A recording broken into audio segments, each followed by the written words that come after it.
بسم اللہ الرحمن الرحیم۔ اگر جمعہ کے دن غسل کرنا واجب ہے تو پھر اس حدیث کا کیا مطلب ہے؟ من توضأ یوم الجمعۃ فبها ونعمت ومن اغتسل فالغسل افضل۔ مطلب جو وضو کرے جمعہ کے دن تو اچھا ہے، بہت ہی اچھی بات ہے، اور جو غسل کرے تو غسل افضل ہے۔ تو بات یہ ہے کہ اب ایک حدیث میں ہے کہ واجب ہے اور یہ حدیث ہے کہ واجب نہیں ہے، تو اب دونوں حدیثوں میں تھوڑا سا ٹکراؤ ہو گیا نا۔ اب ان میں سے ایک کو ہی مان سکتے ہیں، دونوں کو تو نہیں مان سکتے، نہ یہ کہ واجب ہے بھی اور واجب نہیں بھی، دونوں باتیں تو نہیں نہ ہو سکتی۔ تو ایسی صورت میں پھر یہ کہتے ہیں کہ پھر دیکھا جائے گا بھی سند زیادہ صحیح کس کی ہے۔ تو یہ جمعہ کے دن غسل واجب ہے، یہ بخاری شریف کی حدیث ہے، مسلم کی حدیث ہے، اور وہ جو دوسری ہے وہ صحیح ہے ان کی نہیں، نہ بخاری میں ہے نہ مسلم میں ہے، اس لیے وہ واجب والی حدیث زیادہ مضبوط اور قوی ہے اس دوسری حدیث کی بنسبت، اس لیے جمعہ کا غسل ضروری ہے اور کرنا چاہیے۔ آپ نے کہا تھا ایک دن درس میں کہ تمام مسلمان جنت میں جائیں گے، تو جس نے قرآن حفظ کر کے بھلا دیا وہ بھی جنت میں جائے گا، اور جس نے غلط کام کیا وہ مسلمان بھی سب اپنی سزا پا کے جنت میں جائیں گے؟ ہاں بھائی جائیں گے انشاءاللہ۔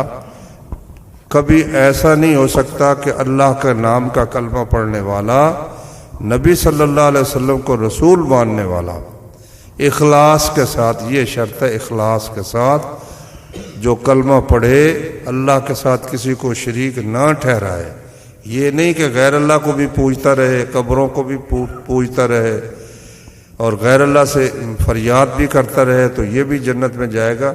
تو مشرک پر تو جنت حرام ہے۔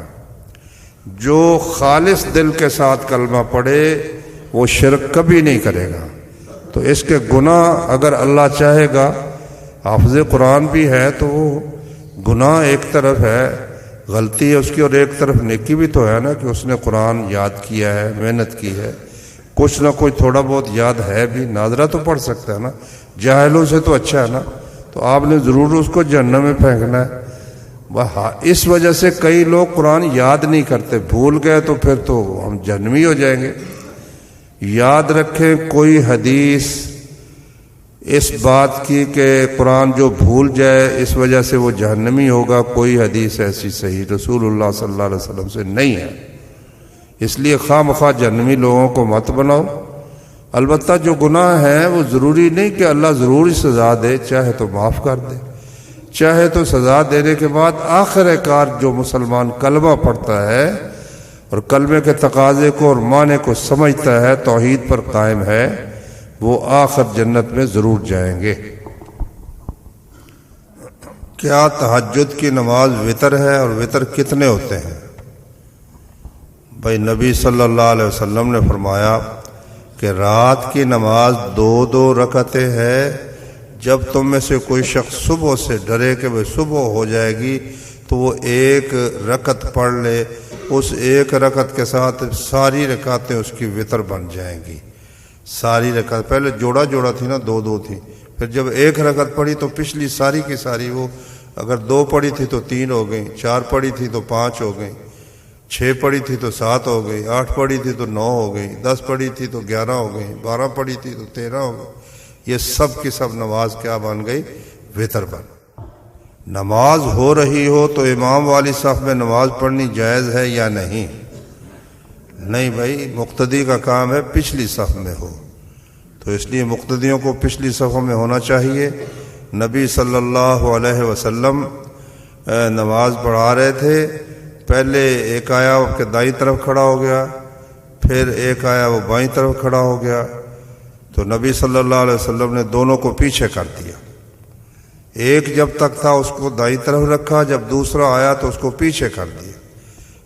پہلے آپ ایسا کرتے تھے کہ درمیان میں کھڑے ہو جاتے تھے، لیکن بعد میں پھر جب 2 ہو جاتے تو ان کو پیچھے کھڑا کرتے تھے۔ ہاں البتہ ایک صورت ہے جسے کہتے ہیں مجبوری، اضطرار کی کیفیت میں پھر کئی چیزیں جائز ہو جاتی ہیں۔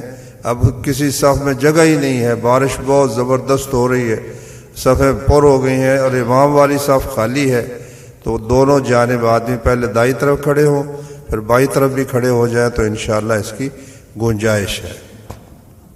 کیا مسافر پر جمعہ فرض ہے؟ نہیں بھائی، مسافر پر، بچے پر، عورت پر، غلام پر جمعہ فرض نہیں ہے۔ داڑھی کن حالات میں کٹوانا جائز ہے؟